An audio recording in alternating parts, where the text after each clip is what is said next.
에베소서 2장 8절 말씀. 너희는 그 은혜에 의하여 믿음으로 말미암아 구원을 받았으니 이것은 너희에게서 난 것이 아니요 하나님의 선물이라. 좋은 날입니다. 성령님께서 오늘도 여러분들의 심령 가운데 큰 은혜와 평강으로 함께하여 주시기를 주님의 이름으로 축복합니다. 우리는 지금까지 다시 복음으로 라고 하는 주제를 가지고 복음에 대해서 함께 공부하였습니다. 복음이란 무엇인지, 복음의 정의에 대해서 배웠고요. 그리고 복음 안에 담겨 있는 것은 무엇인지, 복음의 내용에 대해서 함께 살펴보았습니다. 이 말씀을 통해서 여러분들이 복음에 대해서 더 깊이 이해하는 그런 시간들이 되었기를 바라고, 또한 그 복음의 은혜를 더 풍성하게 누릴 수 있는 그런 시간들이 되셨을 줄 믿습니다. 자, 복음이란 무엇입니까? 복음은 하나님께서 우리를 위하여 그리스도 안에서 행하신 일이 바로 복음입니다. 자, 그래서 우리는 이 복음에 대해서 이해할 때 그리스도 안에서 행하신 일이기 때문에 보다 더 그리스도께로 초점을 맞춰서 이해하는 경향이 있습니다. 맞습니다. 복음은 그런 것이 맞습니다. 그러나 그 복음을 통해서 우리가 얻게 되어지는 것은 무엇입니까? 바로 그것은 구원이다라고 이야기할 수 있습니다. 그런데 그 구원에 있어서 우리는 그 구원이 비단 성자 하나님, 곧 예수님께서 행하신 일만은 아니다라는 것을 또한 우리는 이해하는 것이 중요하겠다라고 이야기할 수 있겠습니다. 다시 말하면, 다른 말로 이야기하면 우리의 구원을 위해서는 성자 예수님께서 하신 일이 있고, 뿐만 아니라 성부 하나님께서 하신 일이 있고, 또한 성령 하나님께서 행하신 일이 있다라는 것, 그것을 오늘 여러분들과 함께 공부하기를 원합니다. 이렇게 한번 예를 들어서 말씀을 시작하기를 원합니다. 여러분 영화 좋아하십니까? 그런데 영화를 볼 때요, 우리가 주로 초점을 맞추는 것은 누구죠? 당연히 주인공이고 또한 그 영화에 나오는 배우들일 것입니다. 자, 그런데요, 만약 여러분 영화를 만들 때 배우들만 있다면 그 영화가 찍힐 수 있을까요? 혹은 그 영화를 우리가 집에서 볼 수 있을까요? 그렇지 않죠. 영화를 만드는 데 있어서는 먼저 그 영화를 기획한 그런 사람들이 있습니다. 영화를 기획하고 또 그것을 실제로 제작하고 또 연출하고 또 뭐 시나리오를 쓰고 하는 그런 작업을 하는 그런 사람들이 있습니다. 그런데 뿐만 아니라 그렇게 해서 만들어진 영화를 가지고 이제 그것을 사람들에게 배분하는 역할을 하는 사람들이 있습니다. 그래서 이런 것처럼 하나의 영화가 만들어짐에 있어서는 그것을 미리 준비하는 사람이 있고, 혹은 계획하는 그런 사람이 있고, 그리고 또 그것을 실제로 연기하는 그런 사람이 있고, 그리고 또 그것을 각 사람들에게 나눠주는 그런 사람들이 있습니다. 이와 마찬가지로 우리의 구원에 있어서도 성부, 성자, 성령님께서는 합력해서 일하신다라는 것이 굉장히 중요한 그런 부분들입니다. 우리는 흔히 예수님께서 하신 일, 성자 하나님께서 하신 일에 초점을 맞추지만, 그러나 우리가 구원을 얻기 위해서는요, 먼저 성부 하나님께서 하신 일이 있습니다. 바로 그것은 우리의 구원을 계획하신 일입니다. 그것도 굉장히 중요한 일입니다. 그리고 뿐만 아니라 성자 예수님께서 하신 일이 있죠. 바로 우리의 구원을 완성하신 일이요, 성취하신 일입니다. 그러나 거기에 멈추지 아니하고 성령 하나님께서는 그 구원을 각 사람들에게 적용시켜주는 일을 하십니다. 이렇게 계획하고 성취하고 적용되어지는 성부, 성자, 성령님의 합력하는 사역을 통해서 우리가 구원을 얻을 수 있게 되었다라는 것을 우리는 먼저 큰 그림을 그려놓고 오늘 말씀을 시작했으면 좋겠습니다. 자, 그래서 오늘 여러분들과 함께 나눌 이 말씀의 주제는 바로 그가 행하신 일입니다. 물론 여기서 그는 하나님이시지만 거기는 성부 하나님, 성자 하나님, 그리고 또 성령 하나님이 포함된 것을 말하는 것이죠. 자, 먼저 오늘 말씀을 다시 한번 읽어보겠습니다. 에베소서 2장 8절 말씀인데요. 너희는 그 은혜에 의하여 믿음으로 말미암아 구원을 받았으니 이것은 너희에게서 난 것이 아니요 하나님의 선물이다 라고 이야기하고 있습니다. 무엇을 이야기합니까? 구원은 은혜로 주어진 것이다. 그리고 믿음을 통해서 얻게 되어진 것이다. 그리고 그 구원의 기원은 우리로부터 난 것이 아니라 하나님께서 우리에게 선물로 주신 것이다 라고 본문은 이야기하고 있습니다. 자, 그럴 때 우리가 여기서 이야기하는 하나님이 우리에게 선물로 주신 것이다 라고 이야기할 때 바로 성부 하나님 그리고 성자 하나님, 성령 하나님께서 합력하여 일하심으로 말미암아 우리에게 구원을 얻게 되었다. 우리가 구원을 얻게 되었다라는 것을 우리는 기억해야 되겠습니다. 여러분 창세기 앞부분에 보시면요. 창세기 1장에서는 하나님이 이 세상을 창조하실 때 성부 하나님과 또 성령 하나님과 성자 하나님께서 성부, 성자, 성령께서 어떻게 합력하여 세상을 창조하셨는지에 대한 부분들을 기록해 놓고 있습니다. 창조에 있어서도 이 삼위 하나님께서는 함께 역사하심으로 말미암아 창조를 완성하시고 우리에게 그 창조를 선물로 주셨습니다. 그러나 구원도 마찬가지라는 거예요. 우리의 구원을 위해서도 성부 하나님과 성자 하나님과 그리고 또한 성령 하나님께서는 합력하셔서 우리에게 구원을 선물로 주셨다라는 것을 우리는 기억해야 되겠습니다. 그러면 이제 하나씩 한번 살펴보도록 하죠. 첫 번째, 우리의 구원을 위해서 성부 하나님이 하신 일이 무엇인지를 살펴봅시다. 에베소서 1장 3절부터 5절 말씀 제가 한번 읽어보겠습니다. 찬송하리로다 하나님 곧 우리 주 예수 그리스도의 아버지께서 그리스도 안에서 하늘에 속한 모든 신령한 복을 우리에게 주시되 곧 창세전에 그리스도 안에서 우리를 택하사 우리로 사랑 안에서 그 앞에 거룩하고 흠이 없게 하시려고 그 기쁘신 뜻대로 우리를 예정하사 예수 그리스도로 말미암아 자기의 아들들이 되게 하셨으니. 자, 여러분들은 생각하기에 구원의 출발점이 어디 있다라고 생각하십니까? 혹은 구원을 언제 받았다라고 생각하십니까? 우리는 종종 이렇게 생각할 때가 있습니다. 아, 내가 그때 결단했어. 아, 그때 내가 예수님을 영접했어. 아, 내가 그때 교회에 처음 나갔지. 이렇게 우리는 나를 중심으로 해서 구원의 시점을 이해하려고 할 때가 있습니다. 그런데요, 그것은 틀린 것입니다. 성경은 우리에게 분명히 가르치기를 그것은 바로 하나님께 있고 또한 그것은 태초에 아니 창세 전에 이미 예비된 것이다 라고 가르치고 있습니다. 4절 말씀 볼까요? 4절은 이렇게 말씀합니다. 창세 전에 그리스도 안에서 우리를 택하사 그렇게 말씀하고 있습니다. 뭘 이야기합니까? 구원의 출발점이 내가 교회에 나갔던 시점도 아니요. 내가 믿기를 결단한 때도 아니요.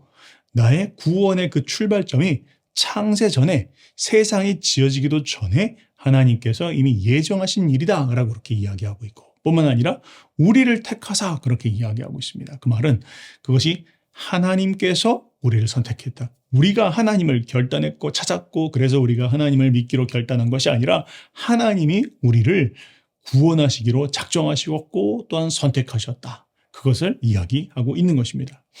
이것을 신학적 용어로 예정 그렇게 이야기를 하는데요. 우리가 이것을 이해하는 것은 굉장히 중요합니다. 다른 말로 이야기하면 구원이 나로부터 출발된 것이 아니라 바로 구원이 하나님으로부터 출발하는 것이다 라는 것을 이해하는 것은 굉장히 중요하다라는 것이죠. 자, 이렇게 한번 이해해 봅시다. 만약 우리가 예수님을 믿게 된 것이 어떤 하나님의 선택에 뿌리 둔 것이 아니라 그것이 나의 선택에 뿌리를 둔 것이다 라고 생각을 하기 시작하면 우리의 신앙은 늘 흔들리고 불안하고 염려하게 되어집니다. 이런 때가 있죠. 내가 이렇게 생활하는데 내가 구원받을 수 있을까? 나 이렇게 진짜 형편없이 지금 예수님 믿고 있는데 이런 나를 주님이 정말로 사랑하실까? 난 정말로 구원받을 수 있을까? 혹시 오늘 죽으면 난 지옥 가는 거 아니야? 우리가 이렇게 생각을 할 때가 있습니다. 그러나 성경은 우리 가운데 분명히 이야기하고 있는 것이 있습니다. 그것은 무엇입니까? 구원은 내가 아니라 내가 선택한 것이 아니라 바로 변치 않으시는 그 하나님께서 창세 전부터 예비하신 것이다라는 것을 우리에게 확실하게 알려주고 있다라는 것입니다. 그것을 우리가 분명하게 붙잡는 건 굉장히 중요합니다. 왜 그렇습니까? 그것을 붙잡을 때 우리는 어떤 상황 가운데서도 요동하지 않습니다. 왜 그렇죠? 이건 내가 시작한 것이 아닙니다. 내 안에 선한 일을 시작하신 그분께서 반드시 그 일을 완성하실 것이다. 나의 구원을 시작하신 하나님이 반드시 나의 구원을 완성하실 것이다. 라는 것을 가르쳐 주고 있기 때문입니다. 여러분들 믿으십니까? 네, 그렇습니다. 그것을 우리가 붙잡으면서 살아갈 때, 내가 좀 잘못했을 때, 하나님 나 버리시는 거 아니야? 난 진짜 하나님한테 사랑받을 자격 없어. 우리가 이렇게 생각하면서 염려하지 않는다라는 거예요. 혹은 내가 조금 못할 때 있죠. 그렇죠. 우리가 언제나 엑설런트하게 잘하지 않습니다. 때론 우리가 못할 때 있습니다. 그때 우리가 하나님 나 포기하시는 거 아니야? 하나님 나 같은 사람 정말로 안 사랑하시지 않을 것 같아? 라고 그렇게 염려하고 근심하지 않는다라는 것입니다. 하나님은요, 뭐라고 말씀하십니까? 하나님은 당신의 계획을 바꾸시지 않는 분이시다라는 거예요. 하나님은 우리를 포기하거나 하나님은 당신의 계획을 되돌이키시는 분이 아니시다라고 성경은 분명히 우리 가운데 이야기하고 있습니다. 때문에 우리는 구원을 확신할 수 있고 그 구원의 확신 가운데 담대하게 살아갈 수 있게 되어진다. 무엇을 할 때요? 우리의 구원이 나로부터 시작된 것이 아니다. 그것은 바로 창세전에 하나님이 나를 이미 선택하신 것이다라는 것을 우리는 확실하게 붙잡고 살아가기 시작할 때 우리의 믿음이 흔들리지 않고 우리의 구원 가운데 우리는 담대하게 구원받은 담대한 신앙생활을 할 수 있게 되어지는 것입니다. 자, 그것이 바로 하나님께서 하신 일, 성부 하나님이 행하신 일입니다. 구원의 이니셔티브가 하나님께 있다라는 것을 우리는 먼저 기억해야 할 것입니다. 다음 두 번째, 우리의 구원을 위해서 바로 성자 예수님께서 하신 일이 있습니다. 그것은 무엇입니까? 바로 그 구원을 하나님이 예비하신 혹은 하나님이 계획하신 그 구원을 성취하셨다, 완성하셨다. 그것이 바로 성자 하나님이 행하신 일입니다. 그런데 이 부분에 관해서는 우리가 지난 약 한 9주간에 걸쳐서 이 내용을 이미 다뤘습니다. 그래서 세세하게 다 하나하나씩 살펴볼 필요는 없다라고 생각합니다. 자, 그러나 성자 하나님이 하신 일은 무엇입니까? 바로 하나님, 성부 하나님이 그 계획하신 일을 성취하신 것입니다. 완성하신 것입니다.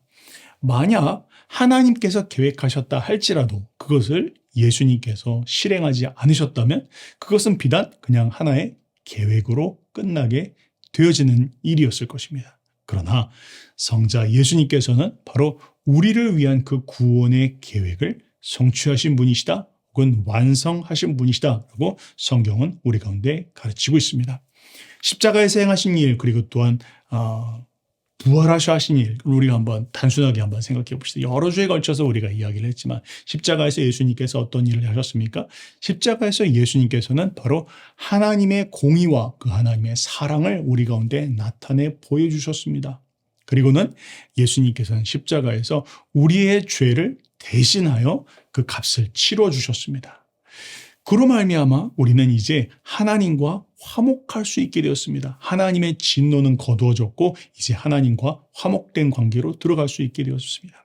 뿐만 아니라 예수님이 십자가에 달리심으로 말미암아 죄와 사망의 권세로부터 우리는 해방되었습니다. 하나님께 구속받은 자가 되었다라고 성경은 이야기하고 있습니다. 그리고 이제 이전에 원수되었던 하나님과 나와의 관계가 화해의 관계로 나아갈 수 있게 되어진 것. 바로 그것이 십자가에서 이루신 일입니다. 이제 우리는 사단의 권세, 죄의 권세, 죽음의 권세 가운데에서 해방되었습니다. 예수님이 십자가에서 승리하셨기 때문입니다. 바로 그것이 예수님께서 행하신 일입니다. 뿐만 아니라 예수님은 십자가에서 죽으시고 부활하셨습니다. 부활하심으로 말미암아 예수님께서는 자신이 하나님의 아들이심을 증명하셨고 또한 그가 우리의 구세주이시며 그가 그리스도시다라는 것을 확증하셨습니다. 그리고 이제 그분은 승천하십니다. 승천하신 예수님께서는 바로 우리를 위한 그 구원의 사역, 예수님께서 죽으시고 부활하신 그 모든 구원의 사역이 바로 하나님께로부터 용납되었다, 받아들여지게 되었다. 이제 우리의 죄는 용서함을 받게 되었고 우리가 의롭게 되었다라는 것을 확증해주는 사건이 바로 승천 사건이 우리 가운데 가르쳐주고 있는 내용입니다. 이처럼 예수님께서는 하나님께서 작정하신 그 구원의 계획을 성취하시고 완성하시는 일을 하였습니다. 만약 예수님께서 그 일을 행하시지 않으셨다면 우리의 구원의 계획은 그냥 미완의 계획으로 남게 되었을 것입니다. 그러나 예수님은 하나님의 그 모든 계획에 온전히 순종하심으로 말미암아 구원의 계획을 완성하셨다, 성취하셨다. 그것이 바로 성경이 우리 가운데 가르치고 있는 것입니다. 자, 마지막으로 이제 세 번째, 우리의 구원을 위해서 이제 성령 하나님께서 행하신 일이 있습니다. 그것은 무엇입니까? 바로 그 구원을 적용시켜 주는 일입니다. 성부 하나님께서는 우리의 구원을 계획하셨습니다. 그러나 뿐만 아니라 성자 하나님께서는 그것을 성취하셨고 완성하셨습니다. 그런데 만약 여기에 멈춰 있었다면, 성령 하나님께서 행하신 일이 없었다면 그것 역시 마찬가지로 우리 모두는 그 혜택을 누릴 수 없게 되었을 것입니다. 성령 하나님이 행하신 일은 무엇입니까? 바로 예수님께서 행하신 그 일, 그것이 우리 각자 개인에게 적용될 수 있도록, 또 그것이 효력을 발휘할 수 있도록 하나씩 하나씩 우리의 삶 가운데 그것을 적용시켜 주시는 일, 그것이 바로 성령 하나님께서 행하시는 일입니다. 자, 그래서요, 성령님께서는 우리를 위해서 하신 예수님의 구속 사역을 기초로 하여서 이제 때가 되었을 때 우리 안에서 역사하기 시작합니다. 여러 가지 내용들을 우리가 설명할 수 있는데 이 내용도 굉장히 방대한 내용이기 때문에 간단하게 한번 살펴보죠. 첫 번째는 바로 소명입니다. 복음으로 우리를 부르시는 일을 하는 것이죠. 이렇게 한번 생각해 봅시다. 사도 바울이요, 유럽 선교를 처음 시작하였을 때 처음으로 간 도시가 바로 빌립보입니다. 그 빌립보 성에 들어갔을 때 바울은 어느 날 안식일 날 성문 밖으로 나가서 강가에서 빨래를 하고 있었던 여인들을 봅니다. 그리고 그 여인들에게 다가가서 복음을 선포합니다. 그렇게 복음을 선포하는 가운데에서 여러 사람이 그 가운데에서 그 복음을 들었는데 오직 유독 한 사람, 루디아라는 여인이 그 복음을 듣고 반응합니다. 사도행전 16장 14절 말씀에 이렇게 기록되어 있습니다. 두아디라 시에 있는 자색 옷감 장사로서 하나님을 섬기는 루디아라 하는 한 여자가 말을 듣고 있을 때 주께서 그 마음을 열어 바울의 말을 따르게 하신지라. 자, 여기서 우리가 주목해야 될 말씀은 두 가지입니다. 하나는 말을 듣고 있을 때라는 것이고, 두 번째는 주께서 그 마음을 열어라는 것입니다. 여기에 두 개의 인물이 나옵니다. 첫 번째는 무엇입니까? 복음 전파자 바울이 나오고, 두 번째는 바로 주께서 그 마음을 열어라고 그렇게 이야기하고 있습니다. 자, 우리가 길거리에 나가서 복음을 전할 때 우리는 꼭 기억해야 될 것이 있는데, 그것이 바로 성령 하나님께서 우리와 함께 하신다는 것입니다. 우리는 흔히 이렇게 생각할 때가 있습니다. 그냥 내가 복음을 잘 전하는 것 같아, 혹은 내가 혼자서 복음을 전하는 것 같아, 그렇게 생각할 때가 있죠. 그러나 그렇지 않습니다. 복음의 말씀을 선포할 때 반드시 성령님께서 함께 하십니다. 그 성령님께서 함께 하시면서 어떤 일을 하십니까? 지금 오늘 본문의 말씀을 보니까 복음의 말씀이 선포될 때 성령님은 그 듣는 이의 마음을 움직이십니다. 그래서 그 마음을 여시는 일을 하십니다. 그리고 그 마음을 여셔서 하시는 일이 또 무엇입니까? 바로 하나님의 부르심을 깨닫게 하십니다. 그 부르심은 무엇입니까? 지금 하나님이 나를 부르시는구나. 지금 하나님이 나를 찾으시는구나. 지금 내가 하나님 앞에 나가야 되겠구나라는 그 마음을 주님께서 일으키신다는 것입니다. 누가요? 바로 성령 하나님께서 하시는 일입니다. 우리가 하는 일이 아닙니다. 사람이 사람들의 마음을, 다른 사람의 마음을 여는 게 아니에요. 우리는 단지 복음의 말씀을 선포하기만 하는 것입니다. 그러나 그 복음의 말씀을 선포할 때 성령 하나님께서 역사해 주시는 것입니다. 우리는 그것을 복음을 전할 때마다 늘 기억해야 할 것입니다.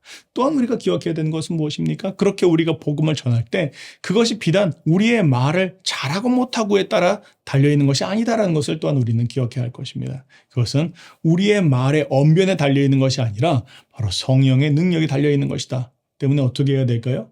기도해야 되겠죠. 엎드려야 할 것입니다. 엎드려 기도할 때 성령님께서는 더 강력하게 듣는 이들의 마음과 심령 가운데 역사하시게 되어지는 것입니다. 자, 그 다음 성령님이 또한 하시는 일은 무엇입니까? 그 다음 하시는 일은 바로 중생의 역사입니다. 자, 복음의 말씀을 선포할 때, 복음의 말씀이 선포되어지고 난 후 성령님께서는 사람들의 마음 가운데 바로 이 놀라운 신비의 역사를 일으키십니다. 그것이 무엇이냐라고 이야기할 때 그것이 바로 이 중생의 역사입니다. 생명의 씨앗이 각 사람의 마음과 심령 가운데 심겨진다라는 것입니다. 그 생명의 씨앗이 무엇입니까? 바로 성령 하나님이십니다. 성령님께서는 복음의 말씀을 듣고 난 후 그 사람들의 마음과 심령 가운데 역사하기 시작하십니다. 일하기 시작하십니다. 그래서 사람들의 마음 가운데 계속해서 뭔가 새로운 일을 일으키시기 시작합니다. 언제 그랬는지는 우리가 언제 하나님께서 성령 하나님께서 각 사람의 마음과 심령 가운데 일을 행하시는지 우리는 알 수 없습니다. 마치 예수님 앞에 니고데모가 찾아와서 말씀하셨을 때 예수님께서 바람이 어디서 와서 어디로 부는지 알지 못하는 것처럼 성령님께서는 우리의 심령 가운데 조용히 찾아오셔서 역사를 일으키기 시작합니다. 여러분, 마치 여인이 아이를 임신하였을 때 아이를 임신한 지 초반에는 알 수 없지 않습니까? 한참 지나고 난 후에야 배가 불러오고 내가 이제 임신을 하였구나라는 것을 아는 것처럼 이렇게 거듭남의 역사 역시 언제 그런 일을 일으키셨는지 우리는 알 수 없습니다. 그러나 분명한 것은 내 안에 새로운 성령의 역사가 시작되었구나라는 것을 우리가 인식할 수 있게 되어진다는 것입니다. 자, 그런데 바로 지금 여기서 말씀드렸던 것처럼 그것을 분명하게 인식하게 되어지는 순간이 찾아오는데 언제입니까? 바로 응애 하고 아이가 태어날 때입니다. 그때 비로소 내가 아이를 품은 게 맞구나. 내가 임신한 것이 맞았구나라는 것을 확신할 수 있게 되어지는 것이죠. 자, 바로 그것이 회심의 역사입니다. 성령님께서 우리 가운데 들어오셔서 거듭나게 하시고 그 거듭남의 생명, 중생의 그 영적 생명이 우리 가운데 자라나다가 이제 어느 정도 때가 되었을 때 우리는 회심하게 되어집니다. 지난 시간에 우리가 배운 것이죠. 그 회심에는 두 가지 요소가 있다라고 했습니다. 하나는 회개요, 또 다른 하나는 바로 믿음입니다. 성령님께서 우리 가운데 계속해서 일하시다가 어느 순간 성령님께서 우리 가운데 이렇게 말씀하십니다. 우리의 눈을 열어주시는 거예요. 우리의 눈을 확 여셔서 보여주시는 것입니다. 그리고 우리의 영적 실체를 마치 거울을 보듯이 보게 하시는 겁니다. 내가 이렇게 하나님 앞에 설 수 있을까? 내가 이래서 정말 주님의 임재 앞에 설 수 있을까? 이런 것들을 깨닫게 하시는 거예요. 과연 나는 정말로 천국에 들어갈 수 있을 것인가? 혹은 정말로 그 지옥의 두려움을 느끼게 하실 수도 있습니다. 그것이 어떤 일입니까? 바로 성령님께서 바로 하나님에 대한 우리의 지각을 여서서 우리의 영혼을 마치 거울로 비추시는 것처럼 비춰주시고 내 영혼을 보게 하시는 것입니다. 그때 비로소 우리가 이런 고백을 하는 것이죠. 내가 정말로 잘못 살았구나. 내가 정말로 하나님을 인정하지 않고 살았구나. 내가 정말로 교만한 자구나. 내가 정말로 하나님 앞에 정말로 심판받게 되겠구나. 벌받게 되겠구나라는 것을 인식하면서 자신의 죄를 회개합니다. 그리고 의지적으로 통회하며 자복하며 돌이킵니다. 그리고 이제는 내가 교회를 나가야 되겠다. 이제는 내가 하나님 앞에 돌아가야 되겠다라는 것을 고백하고 결단하게 합니다. 자, 바로 이것이 무엇입니까? 회심입니다. 그리고 그 회심에 있어서 역사하시는 분도 바로 성령 하나님이다라고 성경은 이야기하고 있습니다. 자, 그렇게 우리가 이제 예수님을 믿기 시작하고 회심하는 일들을 하기 시작할 때 이 회심의 사건은 반드시 우리 눈앞에 드러나는 일이기 때문에 분명하게 우리 가운데 인지되어집니다. 내가 진짜 이 시간 돌아섰다. 내가 이제 하나님을 믿기 시작한다. 그런 것을 인식하기 시작할 때 우리의 삶에 풍성하게 나타나는 것이 있습니다. 그것도 역시 성령 하나님께서 행하신 일입니다. 그것이 무엇입니까? 바로 이제 연합이 시작되어집니다. 어떤 연합입니까? 바로 예수님과의 연합입니다. 그런데 여러분, 예수님은 지금 어디 계시죠? 예수님은 바로 성부 하나님 우편에 앉아 계십니다. 그래서 우리가 생각하기에 예수님과의 연합을 그렇게 얘기할 때 그 예수님께서 육체로 우리 안에 거하시는 거야? 그런 것이 아니죠. 우리가 지난주에 공부한 것처럼 예수님께서는 성부 하나님 우편에 앉아 계시지만 우리에게 무엇을요? 바로 성령 하나님을 보내주셨습니다. 우리 안에 이제 그 성령 하나님께서 계십니다. 우리는 그 성령 하나님을 통해서 이제 예수님과 함께 연합한 자가 되었다라는 것이죠. 이제 내가 그분 안에 거하고 또 내가 그분이 내 안에 거하는 일들이 시작되어집니다. 그분과 함께 교제하는 그런 삶이 시작되어집니다. 고린도 후서 5장 17절은 그것에 대해서 이렇게 잘 설명하고 있습니다. 그런즉 누구든지 그리스도 안에 있으면 새로운 피조물이라. 이전 것은 지나갔으니 보라 새 것이 되었도다. 어떻게요? 우리가 예수 그리스도와 연합함으로 말미암아 이제 우리는 새로운 존재가 되었다. 그렇게 이야기하고 있습니다. 갈라디아서 2장 20절도 이렇게 말씀하고 있습니다. 내가 그리스도와 함께 십자가에 못 박혔나니 뭘 이야기합니까? 연합을 이야기하는 것이죠. 그런즉 이제는 내가 사는 것이 아니요 오직 내 안에 그리스도께서 사시는 것이라. 이제 내가 육체 가운데 사는 것은 나를 사랑하사 나를 위하여 자기 자신을 버리신 하나님의 아들을 믿는 믿음 안에서 사는 것이다. 그렇게 이야기하고 있습니다. 성령을 통해서 그리스도와 함께 연합한 성도는 이제 그리스도와 함께 죽고 그리스도와 함께 부활한 자들입니다. 그리고 이제 그 그리스도와 함께 신령한 복을 함께 나누고 누리는 자들입니다. 그러나 뿐만 아니라 그리스도와 함께 연합한 자는 그리스도와 함께 이 땅에서 고난을 받으면서 살아갑니다. 그러나 언젠가 그리스도께서 다시 이 땅 가운데 오실 때 우리는 그리스도와 함께 그 영화로운 복을 함께 누리게 되어질 것이다. 그것이 성경이 우리 가운데 약속하고 있는 것입니다. 또한 뿐만 아니라 성령님께서는 우리 가운데 의롭다 하시는 역사를 행하십니다. 죄인이었던 나였습니다. 공으로 내세울 것이 아무것도 없었던 나였습니다. 그런데 이제 내가 나와 나의 그 죄가 사함을 받고 내가 이제 하나님 앞에 의인으로 설 수 있다. 이것을 누가 깨닫게 하시는 것입니까? 바로 성령님께서 하시는 일입니다. 성령님은 우리의 죄가 사함을 받았고 용서함을 받았고 우리가 의를 얻게 되었다라는 것, 이것을 알게 하시고 깨닫게 하시는 일들을 우리 가운데 적용시켜주는 일을 행하십니다. 바로 그것이 성령님이 하시는 일입니다. 뿐만 아니라 그렇게 우리의 죄가 사함받았다라는 것을, 우리가 하나님 앞에 의로운 자로 살 수 있게 됐다는 것을 깨닫게 하시고, 또한 성령님은 우리가 하나님의 자녀가 되게 되었다라는 것을 깨닫게 해주십니다. 양자 되었다라는 것이죠. 우리는 이제는 어떤 존재였습니까? 우리는 다 마귀의 자녀들이었습니다. 그런데 그런 우리가 이제 하나님의 자녀가 되었습니다. 우리가 이제 하나님께 대해서 아바, 아버지 그렇게 부를 수 있게 되었습니다. 그리고 우리 이제는 하나님의 거대한 가족의 하나의 공동체가 되었다.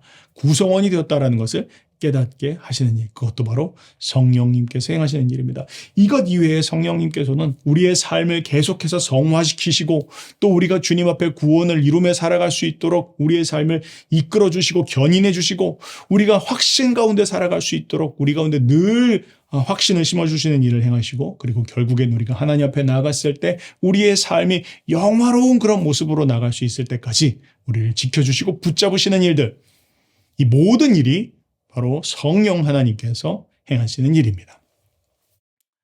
사랑하는 여러분, 오늘 전 여러분들과 함께 이 복음 시리즈를 마무리하면서 성부 하나님, 그리고 성자 하나님, 그리고 또 성령 하나님께서 행하신 일에 대해서 함께 살펴보았습니다.